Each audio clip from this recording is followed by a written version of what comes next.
इस रिपोर्ट में 3 scenario professor Jefferies ने दिए हैं, लेकिन बुलिश कमेंट्स काफ़ी हैं। आप अगर खरीदारी की राय उन्होंने दिया है, 185 का टारगेट दिया है।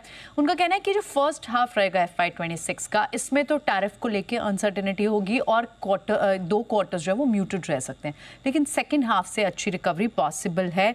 कुछ रीजंस जिसके चलते उन्हें लगता है कि एक बड़े ग्रोथ ड्राइवर हो सकता है कंपनी के लिए। पहला तो जैसे इन्होंने UK FTA हुआ, उसी तरह से US और यूरोपियन यूनियन के साथ जो पॉसिबल ट्रेड डील है उसका फ़ायदा कंपनी को मिल सकता है। अगले 3 साल में लगभग 18% की दर से यहाँ कंपनी ग्रो कर सकती है। बड़ा कंट्रीब्यूशन US से आता है इनका, अगर रेवेन्यू का 60% देखें तो, और US से आते हैं और मार्की नेम्स हैं इनके पास जो इनके लॉन्ग टर्म क्लाइंटल रहे हैं। पिछले 5 सालों में अगर देखें तो इन इमर्जिंग सेगमेंट से कंपनी को लगभग 20% CAGR की ग्रोथ देखने को मिली है।